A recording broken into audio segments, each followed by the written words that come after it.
MMR foundation అధ్యక్షులు Shri Makkena Thomas గారి ఆధ్వర్యంలో ప్రకాశం జిల్లా ఒంగోలు నందు అంధుల విద్యాభ్యాసం కొరకు ఆడియో పుస్తకాలు రూపొందిస్తున్నారు. ఆడియో పుస్తకాలు కావలసిన వారు 9959949490 సంప్రదించగలరు. MMR foundation. తరువాత విద్యా తత్వవేత్తల్లో ఒకరైన ప్లేటో. ఇతని గురించి ఎస్సే ఉంది. ప్లేటో క్రీస్తుపూర్వం 427 ఏథెన్స్లో జన్మించాడు. ఇతడిని ఏథెన్స్లో మొట్టమొదటి విద్యా తత్వవాదిగా పేర్కొనవచ్చు.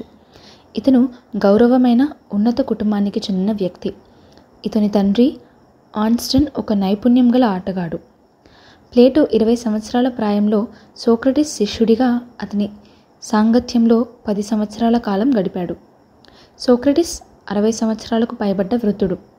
సోక్రటీస్ పట్ల ప్లేటోకు అమితమైన ప్రేమ, గౌరవభావం ఉండేది. సోక్రటీస్ ప్రభావం ప్లేటో పైన ఎంతగానో పడింది. అతని ఆదర్శాల ప్రభావం కూడా చాలా ఉండేది. వాటిని బోధించేవాడు.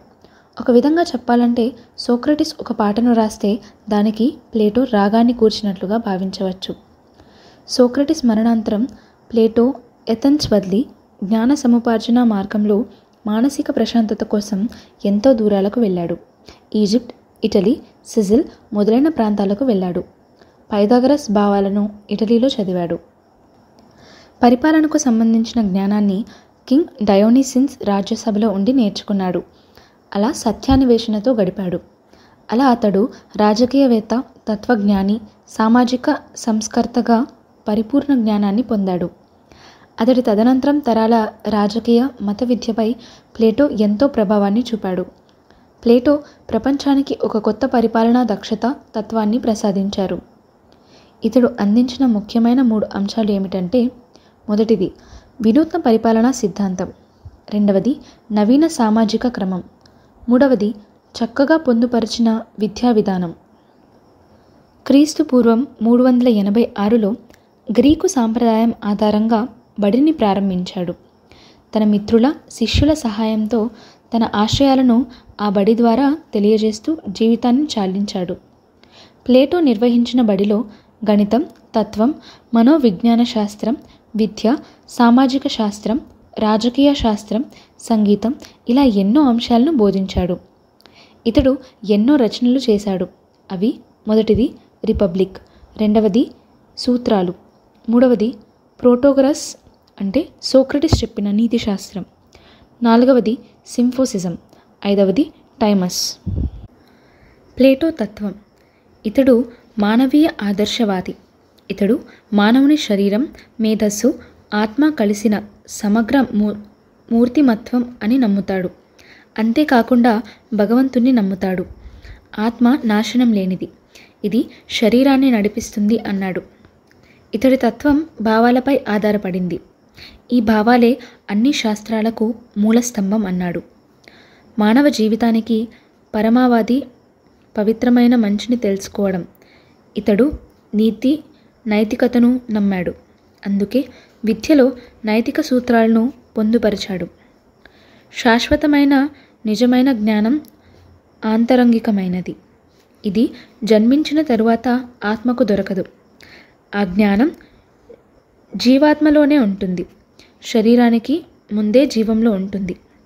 ఇతడు ప్రధానంగా చెప్పిన అంశాలు: మొదటిది జ్ఞానాధార రకాలు, రెండవది వాస్తవికాలు, మూడవది మానవుడు, నాలుగవది మేధస్సు, ఐదవది విలువలు, ఆరవది చెడు ఆధారాలు, ఏడవది వ్యక్తి, సమాజం, స్థానం, ఎనిమిదవది కుటుంబ జీవనం. జ్ఞానాధార రకాలు. ప్లేటో ప్రకారం జ్ఞానానికి ఆధారాలైనవి 3 రకాలు. అవి: మొదటిది జ్ఞానేంద్రియాల ఆధార జ్ఞానం, రెండవది అభిప్రాయ ఆధార జ్ఞానం, మూడవది అంతర్గతమైన జ్ఞానం. వాస్తవికలు. మొదటిది భావ ప్రపంచం, అంటే భావనల ప్రపంచం నిజమైన ప్రపంచం. ఇది మరణం లేనిది, శాశ్వతమైనది. దీనికి స్థలంతో ప్రమేయం ఉండదు, అడ్డంకులు లేనిది, మార్పుకు లోనవ్వదు. మేధో ప్రపంచం అనేది అమూర్త ఆలోచన. రెండవది జ్ఞానేంద్రియాలకు కనపడే వస్తు ప్రపంచం, అంటే మానవుడు, మానవుడిలో సహజాతాలు, సంకల్పం, హేతువు. తర్వాత మేధస్సు అంటే అనుభవాధార మేధస్సు, తార్కిక మేధస్సు. తర్వాత విలువలు, శాశ్వత విలువలను నమ్ముతాడు. తర్వాత చెడు ఆధారాలు, ఈ ప్రాపంచిక పదార్థాలే చెడుకు మూలం. తరువాత విద్యా తత్వవేత్తల్లో ఒకరైన అరిస్టాటిల్, ఇతని గురించి కూడా ఎస్సే ఉంది. థ్రెస్ అను ఈశాన్య ఉత్తర తూర్పు తీర ప్రాంతంలోని స్టగీరా అను గ్రీకు కాలనీలో క్రీస్తుపూర్వం 384లో అరిస్టాటిల్ జన్మించాడు. అరిస్టాటిల్ గురువు ప్లేటో. ప్లేటో బోధనలను అరిస్టాటిల్ విమర్శించేవాడు, కానీ వ్యక్తిగత ద్వేషం ఉండేది కాదు. ప్లేటోను మిత్రునిగా, సత్యసంధునిగా చూసేవాడు. జ్ఞానాన్వేషణలో స్వతంత్ర తత్వాన్ని, ఉత్సాహాన్ని వ్యక్తపరిచాడు. క్రీస్తుపూర్వం 347లో ప్లేటో చనిపోగానే అరిస్టాటిల్ ఎథెన్స్కు వెళ్ళిపోయాడు. ఆసియా మైనర్లోని అనోస్ రాజు కోర్టుకు వెళ్ళాడు. రాజైన హెర్మియస్ స్వయాన అరిస్టాటిల్ ఉపన్యాసాలు హాజరయ్యాడు. హెర్మియన్స్ రాజు వద్ద 3 సంవత్సరాలు ఉన్నాడు. పైథియస్ను వివాహం చేసుకున్నాడు. హెర్మియన్స్ కుమారుడు అలెగ్జాండర్కు 5 సంవత్సరాలు బోధించాడు. అరిస్టాటిల్ శాస్త్రీయ తాత్విక సేకరణ ఫిలిప్ ప్రోత్సాహమిచ్చాడు.